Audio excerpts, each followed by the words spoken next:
Une chose. Va'aminu b'Hashem Moshe Avdo. Mais les tzadikim, ils sont mâches pour elle, Yeshua. Et lorsqu'on a une Mounat Chachamim, c'est quelque chose de très fort. Le Mounat Chachamim, ça ne se provoque pas. C'est où on l'a ou on l'a pas et ça ne se force pas. Et les Chachamim, ils sentent ça. Moi, je suis très sensible au pèlerinage, parce que j'ai eu la chance de naître dans une famille où on était. Le dimanche, la sortie, c'était les tzadikim. J'habitais Casablanca, on a un Behya Khadr, qui est connu. Et papa, Avi Mori al-Bashram, m'avait dit qu'il y avait deux choses qui l'avaient marqué chez les tzadikim. Une fois, ils ont parti faire à Behya Khadr, c'est à Ben Hamed. Et à un moment de Minha, il y a toute la choule, la synagogue, elle a pris feu. Mais papa al-Bashram m'avait dit que c'était un feu qui brûlait mais qui ne consumait pas. Ça n'avait pas de consommation, ça ne brûlait pas.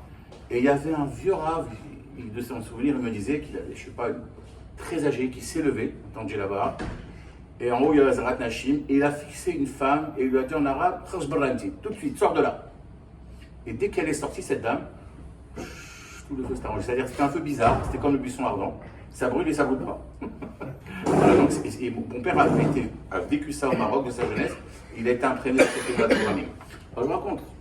Historique, je suis arrivé à Casablanca dimanche, après on commence le show. Ça va nous renforcer un petit peu quand on va les pèlerins avec la Emouna. Si vous voyagez. Oh Hachem, mais un vrai voyage. Mais l'essentiel, c'est l'application. On peut lire des livres de tzadikim, et Baba Saleh, Rabbi Shalom, Rabbi Yaakov, et Rabbi Yaakov, c'est très bien. Mais si ça reste à l'état latent, non. Il faut justement, Trazek Baïmouna, mais l'application. Ça veut dire que il veut l'action. On peut rester dans des années à voir un tas de tzaddik, mais c'est l'action qui va nous changer. C'est pour ça qu'on met d'abord les tefilines de Yad, qui représente l'action, après celle de Roche. C'est l'action qui va changer l'intérieur. On met d'abord Yad, qui représente l'action, après le Roche.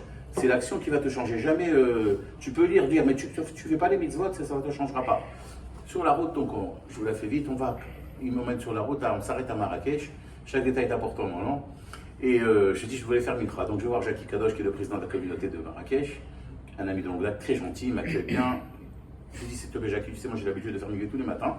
C'est pas un mérite, hein, c'est quelque chose que j'ai pris sur moi depuis quelques années. Donc, faut se mouiller dans la vie. Hein. Donc, voilà, c'est une préparation, c'est bien pour la tfila. Et il me dit, Rabbi Shlomo Mechila, je ne peux pas parce que là, tu arrives en milieu d'après-midi, c'est pas de ta faute, je sais, tu viens d'arriver de Casa avec le vol. Il m'a dit, on est en train de changer l'eau pour les femmes. Et je lui ai dit, compris. Bon, je fais un petit tsar, bon, il y a vous savez, il y a ce qu'on appelle le palliatif du Ben Israël Kadosh, qui dit que quelqu'un qui est à nous, s'il ne peut pas faire mikvé, il prend le petit, il met 20 fois à gauche, 20 fois sur la droite. C'est bien, mais bon, moi je voulais vraiment sentir mes poils. On fait mitra, on fait vite, on prend la route du tzaddik. Bon. On arrive à un moment à 20 minutes du tzaddik et je commence à voir un paysage extraordinaire, surdimensionnel, vraiment. Une plantation bizarre, le sable il est bizarre. Et on se sent comme dans l'Arizona et on monte. Et heureusement qu'il faisait nuit parce qu'on a le vertige. C'est vraiment des falaises, hein, c'est comme ça, c'est en sillon.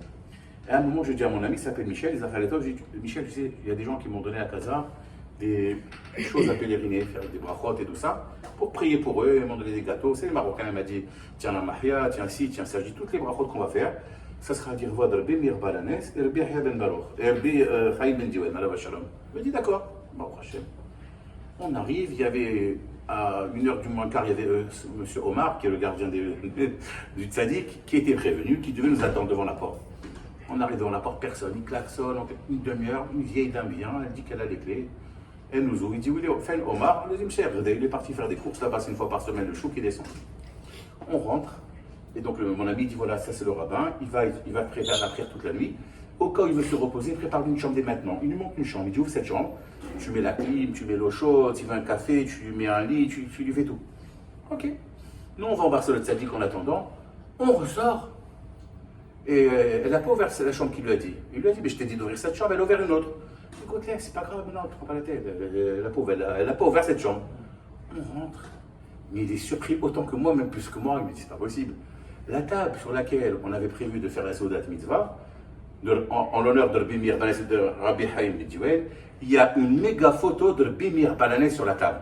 Lui, ça fait 30 ans qu'il va chez ce tzaddik. Il m'a dit, je n'ai jamais vu cette photo, je connais toutes les chambres. Et il m'a dit en plus, et c'est de la folie, j'ai pris la photo, je vais vous la montrer. Moi je connais bien Rabbi Mir Balanes, c'est pour cause, il n'a jamais été représenté comme ça. On ne comprend pas, après c'est une photo, c'est sur un mur. Elle était sur la table, comme ça. J'avais dit, on fera la Seuda. Oh Hachem, on fait Seudat Mitzvah. Et en allant faire la veillée, je regarde la porte, chambre numéro 26. Je dis, ça te fait dire quelque chose, ça? Il m'a dit, ah ouais, oh là là. Et on commence à faire les. Bon, Hachem, je fais le soir là-bas, je lis, simplement, hein, comme quelqu'un de Tamim, hein, je comprends rien du tout. Donc je lis. Et la vérité, j'étais un petit peu impressionné. Parce que cette fois-ci, il y avait des échos, j'ai l'impression que j'étais accompagné. Il enterrait avec ses élèves et j'entendais comme des échos qui étaient avec moi, qui reprenaient un petit peu ce que je disais. Ça m'a donné beaucoup des sensations, des frissons à la limite. Et j'étais bien dans cet endroit. Je suis resté longtemps. J'ai étudié. À un moment, à 5 h du matin, il me dit, écoute, viens prendre un petit café. Il sort un petit peu, il vient, il m'emmène un café. Je sors du mausolée et je vois une porte bleue en fer. Je lui dis, c'est quoi ça? Alors avant cette porte bleue, il me dit, où tu étudies? Je dis, moi, tu sais, moi je vais mon rave à la Vachalam, à Terre chez mon rave Ramon. Moi, c'est mon rave depuis que j'avais l'âge de 14 ans, depuis Courrier, et voilà. Il me dit, ah oui, malheureusement, le rave. Où tu pries? Je fais chez Rav Ramon à la Vachalam, Rabbi Yoel, il m'a m'chir Darko, et c'est très bien. Et je vois une porte bleue en fer. Je lui dis, mais c'est quoi ça? Il me dit, c'est un autre mausolée. Et c'est un tzaddik. On peut ouvrir? Oui, il ouvre. Rav Ben Hamou, c'était. On parlait Hamou comme ça, bref. Bon, à 6 h du matin, on fait la prière, on veut prendre la route. Elle me dit, Shlomo, elle me dit en arabe, je t'ai vu un peu, tu es contrarié un peu, etc. Je suis très bien grâce à d'une veille comme ça, je n'en ai jamais fait. Mais j'ai pas fait mikvé aujourd'hui, j'ai pris sur moi de faire de. Il m'a dit, mais c'est en face de toi le mikvé. Je fais comment en face de toi? Il me dit, chez le tzaddik, il y a le mikvé. Il me dit, mais comme on vient une fois par an, je ne sais pas s'il y a de l'eau ou pas. Je dis, mais on rentre. On ouvre, j'allume la lumière, je vois un mikvé, dernier cri, écoutez bien, 2 serviettes propres, pliées, 2 shampoings et de gel. Il me dit, Shlomo, ça c'est pour nous ça. Et il me dit, je lui dis, attends, il y a l'antichambre, je sais pas. Il m'a dit, la vérité, c'est une fois par an. En principe, il vide l'eau. On ouvre, je vois de l'eau blanche, de l'eau de pluie, on dirait qu'elle tombe aujourd'hui. Instant, il m'a dit, c'est de la folie. On a fait mikvé là-bas. Bon, Hachem, regardez le tzaddik, c'est pas fini. Je retourne sur Casablanca avec lui et j'avais promis de prier à quelqu'un, Baruch Omer Verosé. On veut la bracha, il faut toujours, on dit Baruch Omer Verosé. On veut la bracha dans ce qu'on fait, il faut toujours faire ce qu'on a dit. Baruch Omer Verosé. Juste avant, il y a Baruch et Omer. Tu veux la bracha Baruch? Alors, dis et fais ce que tu as dit. Moi, il y a quelqu'un qui s'appelle Oda Chetrit, il m'a dit Bishlomo, il faut venir prier avec nous le matin. Tu te débrouilles, je veux absolument que tu viennes là-dessus. Là, c'est quelqu'un qui est habitant à New York, qui reprend un minyan là-bas, Bouvard Ziraoui, qui appartenait au Rav Banon, c'est l'école Lubavitch. J'ai dit d'accord. On va à Baruch Hashem, on arrive à la Chazara. Elle m'a vu la souris. Après la tfila, elle m'a dit s'il te plaît, fais-moi quelque chose, je veux tiens au mikvé. Je lui fais non, je sors du mikvé là de Rabbi Ram. Non, il faut. J'ai à mon avis, ce monsieur, il a peut-être payé ou il a financé le mikvé, il veut me montrer. Je rentre, ça n'a pas loupé. La plaque, c'était c'est lui qui avait fait. Alors je suis sorti, je lui ai dit, voilà, cavote. Il me dit, ah bon, Hachem. Bon, il a voulu que je me trempe là-bas. J'ai regardé ça. Dit non seulement je ne me suis pas trempé une fois, j'ai eu 2 migrés dans la même journée. Bon, Hachem, lorsqu'on veut quelque chose, c'est marqué Bederer Shadam Brotselba Molchimoto. Le chemin que l'homme issue à Kajbourou, il va l'aider. Si toi tu as un ratson, c'est marqué Endavar Omed Lifne Ratson. Ratson Gemataria Mekor. Le ratson de Tosfot, il a écrit un sefer sur la Emouna. Il dit que le ratson, c'est au-dessus de Olam HaNeshamot. Le ratson, c'est très très fort. Le ratson, Rabbi Nachman de Breslau l'explique. Il dit que le tzaddik, comme Moshe Rabbeinu, il y a toujours des tzaddikim dans nos générations. Omed, il dit Rabbi Nachman dans les mots, Ben Shmad Liratson. Il dit qu'un Ben Israël, comme il dit dans le Gemara dans ce cas, Lola Kadosh Baruch Hu, Lo Yechalo. Si ce n'est Hakadosh Baruch Hu, le Yitzhara, toujours. Bechol Yom Yitzro Shaladam Mitgaber, Lola Kadosh Baruch Hu, Lo Yechalo. Le mari dans ce cas comme ça. Tous les jours, le Yitzhara, il grandit. Si ce n'est Hakadosh Baruch Hu, qui est là pour le sauver, c'est fini. On raconte la Gemara dans son cas justement à propos. Elle dit qu'il faut abayer. La vache, on connaît abayer. Bon, Hachem, abayer Rabbas, transire toute la Gemara. Il a vu une jeune fille rentrer dans une clairière, une petite forêt. La Gemara la raconte comme ça. Et il y avait un jeune homme qui est rentré. Et lui, il a dit, oh là là, j'ai peur que Hazve Shalom, il y a un problème. Je vais rentrer de loin, je vais faire le gendarme. Que si Hazve Shalom, il y a quelque chose qui ne va pas, je vais intervenir. Bon, Hachem, il ne s'est rien passé, mais il est sorti. La Gemara dit Natnu lo panav. Il avait la tête par terre abayée. Amar lo tozaken. La Gemara a dit le mot zaken, c'est lui à la vie. Il est apparu. Il a dit abayé. Naflu panecha yom. Pourquoi tu as la tête basse? Il a dit qu'est-ce que tu veux que je te dise? Rabbi Vemori. Moi, je suis rentré dans une intention d'être le sauvegardien, mais j'ai failli trébucher dans la vera. J'ai un héros Ravera. Alors il a dit ne t'angoisse pas. Kol agadol mechavero, etzro gadol emino. Tout celui qui est plus grand, tous les jours à Kadosh Baruch Hu, Donc le Yetzirah, il vient. On ne va jamais te laisser au même niveau. C'est normal. Hachem, pour maintenir le libre arbitre, quelqu'un qui est au CP, on ne va jamais lui donner un examen de terminale. À l'inverse, quelqu'un qui est en terminale, il ne va jamais avoir un examen du CP. C'est fastoche. Donc il faut savoir une chose, plus on grandit, plus le Yetzirah va grandir. Et plus c'est difficile, ça veut dire qu'on est en alia. Il ne faut pas se décourager. Plus c'est difficile pour nous dans le Vodat Hashem, on a des afrod, ça veut dire qu'on est dans la Gasca ou quelqu'un qui fait du vélo. Quand il est en côte, ça veut dire que je suis en montée. Quand tu es en côte avec un vélo, c'est tu fais tout l'effort. Ça veut dire que tu en as bien. Au contraire, il ne faut pas te plaindre que c'est difficile pour toi. Ça veut dire que tu en as bien. Si des sarfas de shalom, ça descend très vite, ça veut dire qu'on est hérida. Pourquoi je vous ai dit ça Le Rabbi Nachman, comme ça, il dit qu'à la fin des temps, le Yetzirah, il sera très très très difficile. Il faudra le combattre avec une chose, avec la louange. Et le Shabbat, matin, on dit quelque chose d'extraordinaire. Nishmat Kol Chai. Nishmat Kol Chai, il faut savoir une chose, c'est le bypass. Ça ouvre toutes les délivrances. On va essayer de développer un petit peu cette notion de l'Ishmat Kol Chai, que la Gemara Psachim l'appelle Birkat Ashir. La Gemara Psachim elle dit que le soir du Seder, le troisième kos, c'est le kos de Birkat Amazon. Et le quatrième vers, c'est Birkat Ashir. Et on lit le soir du Seder, Nishmat Kol Chai. Parce que le soir du Seder, ça a la même hara que Shabbat Kodesh. Et le Shabbat matin, on lit le Nishmat Kol Chai. On va voir un petit peu, on va se concentrer un petit peu sur les mots. On dit comme ça, Zohar Kadosh, il nous donne des sodot sur le Nishmat Kol Chai, quelque chose d'extraordinaire. Nishmat Kol Chai, Tevarech et Shimcha Hashem Elokeinu. On dit que la neshama de chaque vivant, Kadosh Baruch Hu va te bénir. Et là-bas, on cite tous les bienfaits qu'Akadosh Baruch Hu nous fait. Et il nous dit Kadosh Baruch Hu, qu'est-ce qu'il fait? Les Mechaim Etim, les Rofei Cholim, on donne tous les Joachim à Kadosh Baruch Hu. Rabbi Nachman, il dit une chose, il faut savoir que dans le ciel, il y a un quitrouk, des fois, on peut prier. On peut prier, on n'est pas répondu. Noam, il dit, Melech Alav Shalom, il dit que dans le ciel, il y a le Sha'ar Tfila, c'est une porte de Tefila, mais il y a une porte qui est au-dessus de la Tfila, Sha'ar Hodaya, les portes du remerciement.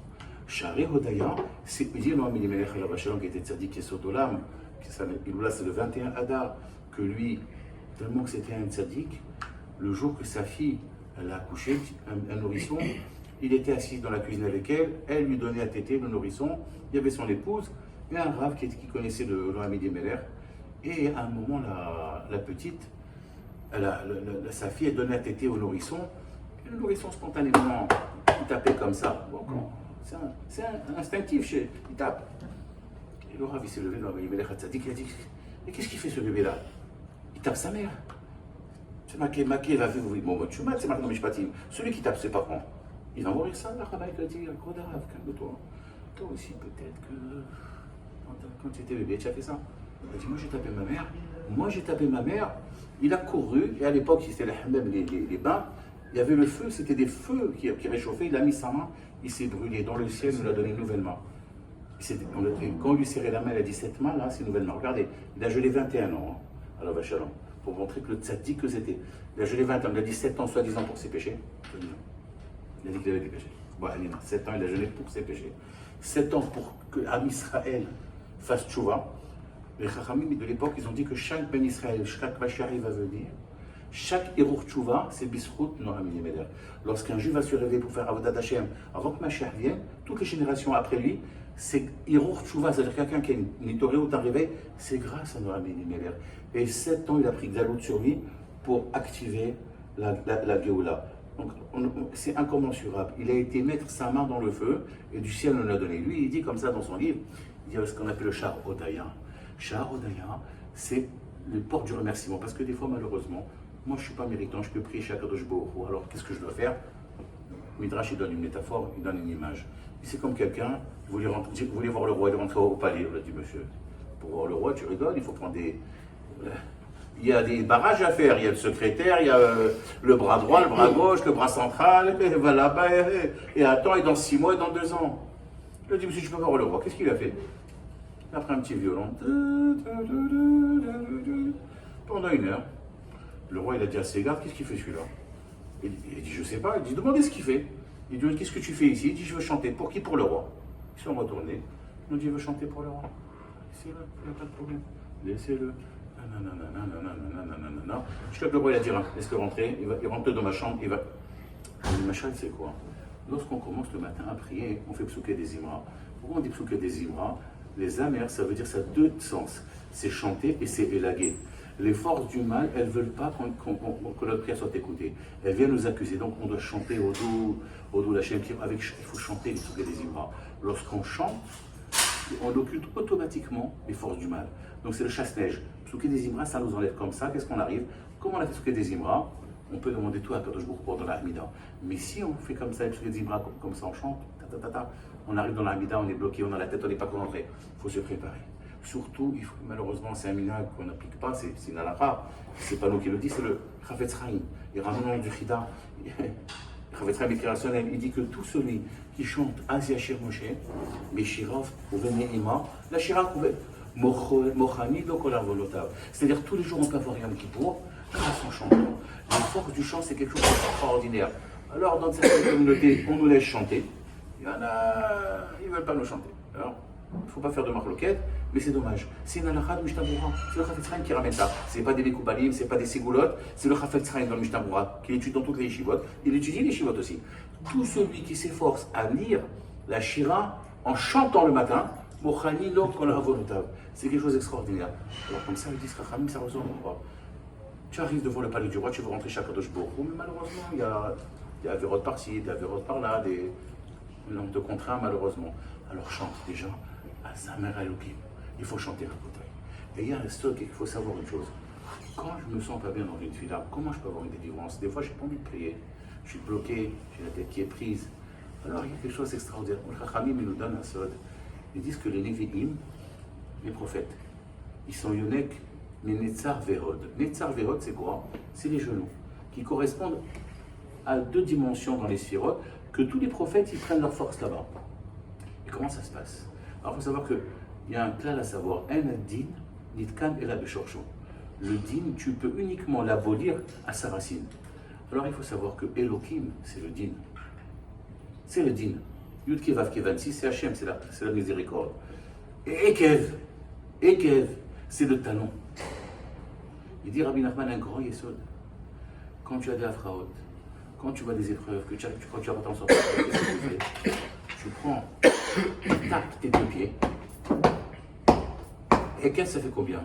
Aïn c'est 70, Prouf c'est 100, Bet c'est 2, 172. 2 fois 86. 86 plus 86, 172. Tu tapes comme ça et tu tapes des mains. Gauche, droite. Tu tapes la droite sur la gauche, tu abolis toute rigueur et tu chantes. Azamera. Il dit Rabbi Nathan Beberslav, un juif il est venu pour une seule chose dans ce monde. Le vendredi soir, rappelez-vous, lorsqu'on va faire les Hagid qui achar Hachem, Tsuri velov la tabo. Il est venu pour ça, un juif. Pour tout ce qui m'arrive de 0 à 120 ans, je dois dire ce qu'il a fait, c'est achar. Il n'a aucun, il n'y a rien, tout va bien. Il dit Rabbi Nathan, il rajoute quelque chose. Les Hagid qui achar, Yachar c'est shir. Tu es venu dans ce monde pour chanter pour ce qui t'arrive. Yachar, c'est oti shir. Tu dois chanter. Chanter tout ce qui t'arrive, tu dois chanter. Chanter. Et ça vaut la rigueur. Si on veut des Yeshurot, c'est que par la louange d'Akadosh Baruch Hu. Si on est au Hachem, on est loin d'Akadosh Baruch Hu, Akadosh Baruch Hu sera toujours avec nous. C'est la force de la louange. C'est marqué Kol Neshama Te Aleluya. Alléluia, Neshama. C'est la louange de la Neshama, Neshima. On doit remercier Akadosh Baruch Hu sur chaque fois qu'on dit, qu'on respire. Kol Neshama Te Aleluya, Alléluia. La Mamira Versala Vachalom disait, c'est quoi Kol Neshama Te Aleluya, Alléluia? Il faut savoir une chose, que la Neshama, dans ce monde, lorsqu'elle vient, elle veut retourner chez Akadosh Baruch Hu.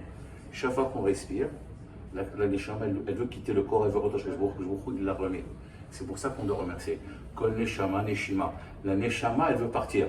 Alors, Tehalelia, on doit remercier Hachem parce que la Neshama, elle était partie. Elle ne veut pas rester ici, Akadosh Baruch Hu, il la remet à chaque fois. À chaque fois, il la remet. Kol Neshama, Kol Neshima, Neshima, Tehalelia. Neshama, c'est Neshima, parce que chaque fois que tu respires, la Neshama, elle veut retourner chez Akadosh Baruch Hu. Et qu'est-ce que Akadosh Baruch Hu, il la remet. Rabbi Akiva, là, Shalom, c'est marqué que lui, il est parti, malheureusement, il a eu une atroce, et ses élèves lui ont dit Rabbeinu Adkar, Zoskara Torah, c'est ça la Torah, c'est ça sa récompense. Bon, il y a eu la Gemara dans Brachot, que les Malachim, ils ont été dans le ciel, que je leur ai dit je détruis tout le monde. Et le Rabbi pose la question là-bas, la Gemara pose la question. Il n'y a aucun rapport entre la question des anges et la réponse d'Akadosh Baruch Hu. C'est comme la Gemara dit Shoel Bechita ve Onelo Beseor. Il pose la question sur le but, il répond sur l'orge. Qu'est-ce qu'ils ont dit, les anges Akadosh Baruch Hu? C'est ça, la Torah, c'est ça la récompense. Le Baruch Hu a dit, taisez-vous, sinon je détruis. Car Allah me marche avec car Allah me marche avant. On va laisser ça de côté. Rabbi Akiva lui ont dit, c'est ça, Rabbi, toi, tu es en train de te payer ton sang. Il a dit, Kol Yamai, Istarti ala Pasuk Azev le Kimena. Toute ma vie, je me suis attristé sur ce verset lorsqu'on m'a dit, va faire il va offrir nafshira de toute. Afilou le tel et nafshira, la Gemara dit. Toute ma vie, j'étais mystère sur ce pasuk là, et maintenant je ne vais pas l'appliquer, que c'est arrivé. Le marchand, il dit, c'est quoi c'est-à-dire sur ce pasuk? Rabbi Akiva, à chaque fois, lorsqu'il disait Nafshecha, il mourait.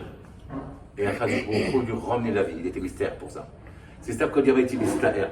À chaque fois qu'il disait Nafshecha, il mourait. Et Hachem, il voulait mourir pour Kiddush Hachem. Et c'est pour ça qu'il leur a dit maintenant que ça arrivait, toute ma vie, j'étais mystère qu'Hachem, en vérité, il me remettait la vie. Moi, je voulais partir pour Hachem, au Nafshecha, mais Hachem, il me redonne. Non, pire que ça. On a parlé d'un Mélimer, Rabbi Nouzut, Shalom Shalom. Kadosh Ivracha, il était Tzadik Nistar, et Sod Olam extraordinaire. La première fois qu'il a lu la Mishnah, première de Brachot, mais Mata et Korim et Shema Bervit, il s'est évanoui. 20 minutes. Rabbi Nouzut, qu'est-ce qui t'arrive? Il a dit non. Comment vous lisez cette Mishnah? Il a dit bien Mata, il a dit non, moi j'ai lu, mais Emati, avec ma peur, je dois dire. Mais Emati, il a lu mes Emati avec ma peur, donc je me suis fait très peur, je me suis évanoui. Il a dit, vous disiez mes Emati, moi j'ai lu mes Emati avec ma peur, donc je me suis fait tellement peur.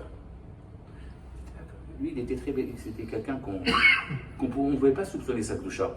On raconte une fois, il est rentré dans une Brit Mila, et il y avait malheureusement, ça s'est mal passé, le bébé était hémophile, il a commencé à saigner. À un moment, il a commencé à crier, Vachan. Le dernier, tu vas Tchadaïm. On disait que ce gars, quand tu vois, le bébé il est en train de partir, l'autre il va manger. Tout de suite. Ils ont dit, donne-lui à manger celui-là. Il a fait les Tchadaïm, il a fait Hamoud, s'il le Khaminaret, c'est bon, Hachem, le sang s'est arrêté du bébé. Le bébé a repris ses couleurs. Ils ont vu que c'est pas l'autre, ils ont dit celui-là, c'est pas quelqu'un qui avait la dalle. Il a quelque chose. On dit, il a on croit que c'est quoi le sod? Il a dit, voilà, moi, comme ça, j'étudie la Torah, je l'ai compris comme ça. Lorsque Aaron, Moshe Rabbeinu et les Skenim, ils ont mangé, c'est marqué, Vayochlu, Vaishtu, Vayichazu, et Elohim. Ils ont mangé, ils ont bu. Qu'est-ce que Vayichazu? Ils ont vu dans le sens littéral. Elohim, c'est la rigueur. Vayichazu, lorsqu'il y a une Soudat Mitzvah, tu es Ochez, tu maîtrises la rigueur. Il leur a appris un Yesod, comme je leur ai dit cette semaine au Maroc. C'est marqué, David Amelech dit, Is'adeni veivashea. Dans le Teilim, David Amelech dit, Is'adeni veivashea, soutiens-moi, et je vais être délivré. Hachem Tov HaKadosh, il pose la question, il dit, je comprends pas ce qu'il fait David Amelech, il nous apprend rien. Si déjà quelqu'un, Baruch Hashem, bénéficie du soutien d'Akadosh Baruch Hu, c'est sûr qu'il va être délivré. C'est quoi Is'adeni veivashea? Il dit, Hachem Tov Is'adeni lachon seuda. Quand il y a une seudat mitzvah, il y a Yeshua. C'est ce qu'il leur a dit, le Rabbi Nouzut, il leur a dit, voilà, j'ai fait le Seudat Mitzvah, alors j'ai arrêté le dîme. Donc la Seudat Mitzvah, c'est quelque chose de très très très important. La Seudat Mitzvah, elle est très forte. Elle est là pour abolir le dîme. S'approche le Shabbat prochain, ça va être Vaetranan. On voit que dans Nishmat Kol Chai, il y a un remez, il y en a qui disent c'est Yitzhak et Rivka qui ont instauré cette fila-là. Il y a différentes interprétations. Il y en a qui disent que c'est Avraham Avinu, il y en a qui disent que c'est Shlomo Melech, mais pour le Nishmat Kol Chai, la partie Befei Yesharim, il y en a qui disent beaucoup c'est Yitzhak et Rivka. D'ailleurs, si on voit dans le Befei Yesharim Titromam, c'était Tzadikim Tibalar, Shantratin Kadash, de Shalad. On voit comme ça, en vertical, Yitzhak et Rivka qui apparaissent. Si on calcule Yitzhak, regardez là, tout de suite le rapport qu'il y a avec Vaetranan. D'abord, avant ça, c'est marqué que Yitzhak va être palel, les Nochach Ishto. Le Zohar Kadosh, il trouve un remes. Nochach, comment ça s'écrit? Nun Kafret, Rachetevot Ishmat Kol Chai. Yitzhak, Gemataria 208. Rivka, c'est 307. 307 et 208, c'est 515, va être Hanan. La Tfila. Le sod de la Tfila, il est là. Moshe Rabbeinu dans Vaetranan a prié 515 fois. Yitzhak, c'est 208. Rivka, c'est 307. 307 et 208, 515. Donc ici, très simple. Rivka, c'est 307. Vous savez. Bon. Resh, 200. Bet, c'est 2, ça fait 202. Chouf, c'est 100, ça fait 302. D'accord. Manisha, 5. Et ça fait 307. Yitzhak, c'est 8 fois 26, c'est 208. 208 et 307, 515. Gemataria va être Hanan. Va être Hanan, ce Shabbat, il a pris 515 fois. Anak Tosifat Avarazé. S'il aurait pris 516 fois, Moshe, mais Christ lui a dit, de l'autre avoir état Yarden Azé. Le Zohar, il dit, c'est quoi Yarden Azé? Yarden Otiot Nederia. Tu vas, le Neder d'Hachem. De l'autre avoir Nederia, c'est Otiot Yarden. Tu ne vas pas outrepasser ce moyen que j'ai fait un Neder. De l'autre avoir Nederia. Donc on voit que quoi? Que 515 fois, c'est Gemataria Shira. Shira, c'est également 515.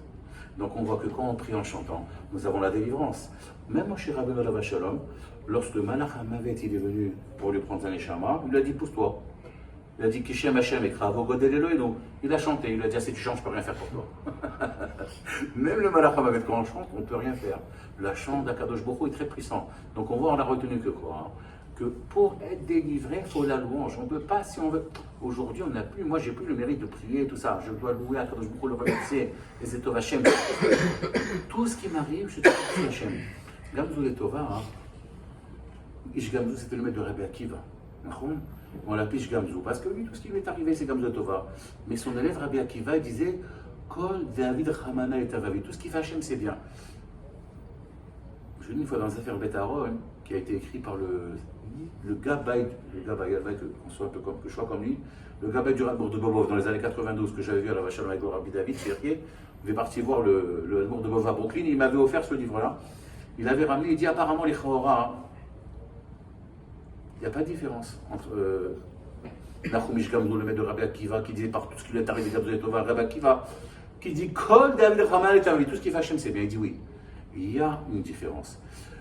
Gamzou et Tova, c'est très fort, c'est plus fort que Kol David Ramal Tavi. Tout ce que Hashem fait c'est bien. Apparemment, c'est la même chose. Non.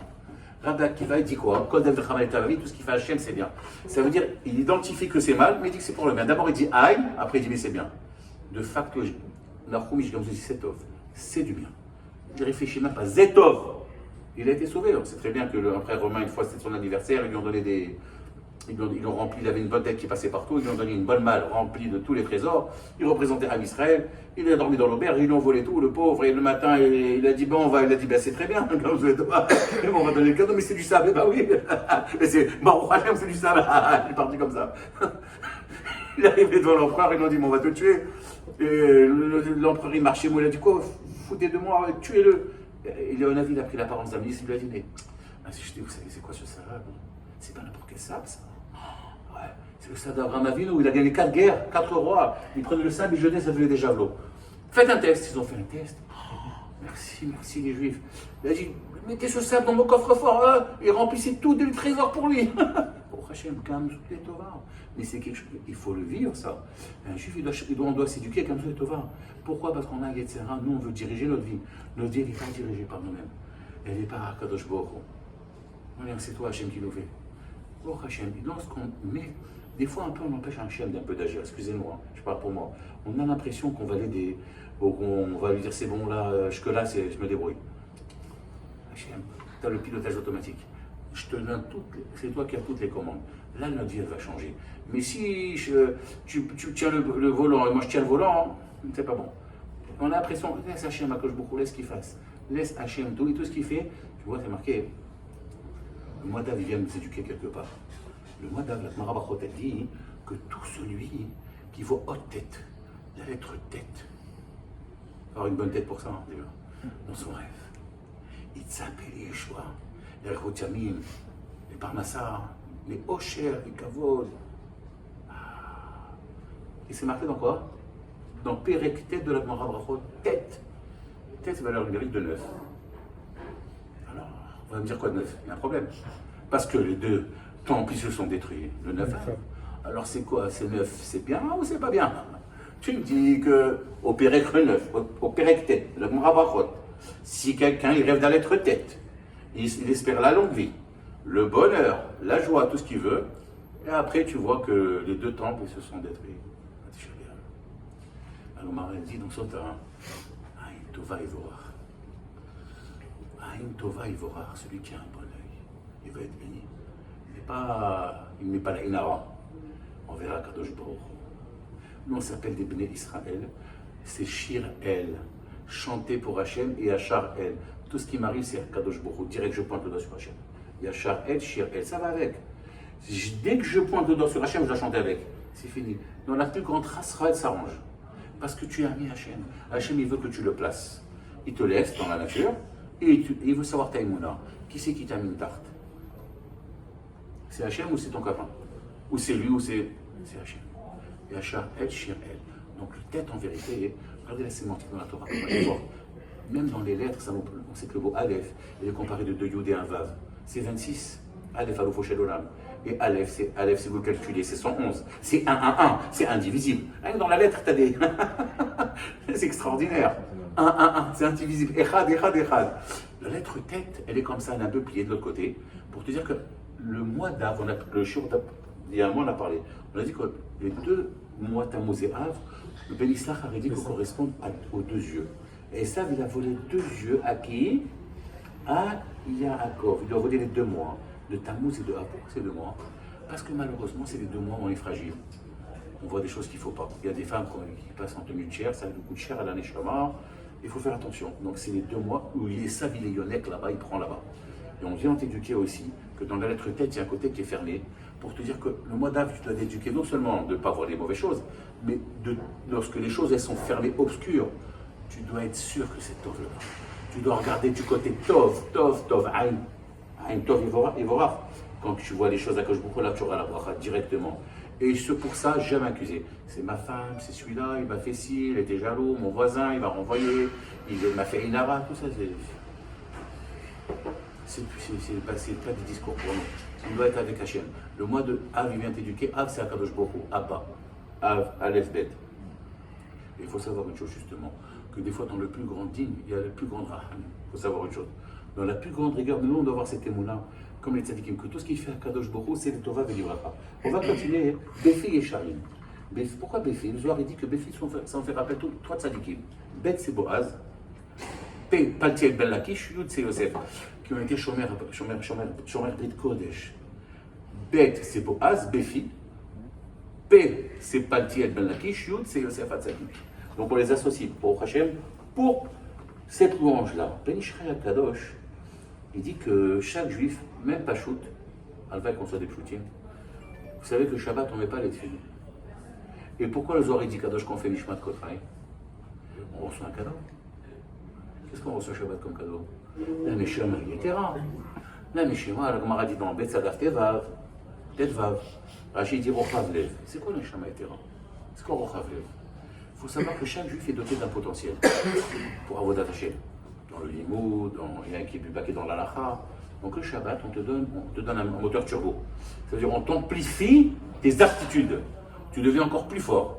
D'accord? Et donc tu es tellement content que tu loues Akadosh Baruch Hu. Nishmat Kol Chai a été instauré pour louer Akadosh Baruch Hu. Pourquoi? Pour le remercier. La Neshama Yetera, pas le Neshama superflu. Ça c'est Yetera, pas du tout. Le Zohar Akadosh, il dit comment il s'appelle? Amona Saba, qui est cité souvent dans le Zohar. Et Rev Shabbat, il est parti faire migvé dans le Nahar. Il avait des yeux que l'on n'a pas. Il a vu qu'il se passait quelque chose d'extraordinaire. Pour vous dire, la Neshama Yetera, c'est quoi? Il a vu que, vous savez que dans ce monde à 120 ans, une personne quitte ce monde, elle est dans ce qu'on appelle un Gan Eden Tarton. C'est une dimension dans ce monde qu'on ne connaît pas. Mais après les 12 mois, elle va dans une autre dimension qui s'appelle Gan Eden Elion. Et là-bas, le vendredi, il y a l'interférence. Ça veut dire que lorsqu'on sort, on va au mikvé. D'ailleurs, Zohar Kadosh, il insiste exactement. Ça, je le dis par rapport à mes maîtres, que celui qui ne va pas au mikvé, Erev Shabbat, c'est pas sûr qu'il les aurait de Neshama Yetera. Donc il faut faire un travail sur soi, que vendredi, Erev Shabbat, d'aller au mikvé. C'est le bypass pour recevoir Neshama Yetera, et ça nous donne des forces extraordinaires. Et c'est pour ça que le Shabbat, on chante, on est heureux. Ça ressemble à quoi? Imagine quelqu'un qui est dans la semaine, il est dans son travail, dans son labeur. Surtout il travaille avec des beurres, il n'est pas content. Lui il chante, moi, une petite chanson. Moi je te chante, toi. Je dis, allez, laisse-moi travailler, je suis dans la mécanique, je vends mes bijoux. Là. Et par contre, va lui mettre 1000 € de moins. deux petites betteraves comme ça, tu te chantes, tu lui serres la main, tu lui donnes 1000 euros, il va chanter, il va fuser. Shabbat, pourquoi tu as envie de chanter? Justement, on t'a donné un cadeau, on t'a donné une Neshama Yetera. C'est pas n'importe laquelle, c'est des Neshama qui viennent de là-bas, du Olam à Emet, Gan Eden et Bion, qui viennent, qui rentrent en toi. Et par rapport à tes forces, on va t'amplifier tes forces. Donc, la Neshama Yetera est très importante, elle donne des forces pour toute la semaine. Il y a des tzadikim, comme Rabbi Shimon Bar Yochai, le Zohar l'appelle souvent un tes Shabbat de Kol Yoma. C'est le Shabbat de tous les jours. Parce que la Neshama Yetera, ne le quittez pas. D'ailleurs, il y en a qui disent que Rabbi Shimon Bar Yochai, c'est lui qui a écrit Nishma Kocha. Parce que c'est marqué Mecherel Saltanu, Uvara Al Saltanu. Tu nous as sauvés de l'épée lorsqu'ils sauvaient des Romains. Et dans la famille, tu nous as donné à manger. Dans la grotte, il s'est passé quelque chose. Hachem a fait pousser un carbier. Son prince, 70 ans, il lui a donné une source d'eau. Alors on pose la question là-bas, Shabbat. Shabbat, faut changer. On ne peut pas manger Shabbat que le Chol. Vous savez, quand je faisais un double NES, le Shabbat, il mangeait des figues. Il mangeait des figues à Bretagne. Donc le Shabbat, que je vous faisais un NES, pour changer, pour qu'il y ait un chinois, il faisait la figue. D'ailleurs, Marc Loquet dans le Zohar, mais ils disent que le Hetzadat, il avait un goût trivalent, trois goûts. Il avait le goût du chita, du blé, du raisin et de la figue. C'est pour ça que les Tunisiens, ils font exactement ce qu'il faut. Ils font le vin, le kidouche. Là, pourquoi c'est la figue et la chala. Donc on voit que non mais ça c'est rigolo, le Zohar il dit qu'il avait un goût trivalent. Il avait trois goûts. Le goût du raisin, le goût du blé et le goût de la figue. Bon, Hachem. On continuera à Botaï. Il y en a qui s'est Rabbi chez moi, qui a fait tout ce pérec-là. On raconte, à une certaine époque, on a rajouté au fur et à mesure des ma'asim. On fait un néahme elamim. Quand Jbouchou, il est là pour mettre au clair les choses cachées. À l'époque, malheureusement, en Europe de l'Est, il y avait ces racontards qui disaient que nous, les Juifs, le jour de Pessah, on égorgeait des goyots et on prenait leur sang pour faire la matzah. Et malheureusement, ça arrivait souvent. Une fois, c'est arrivé que la veille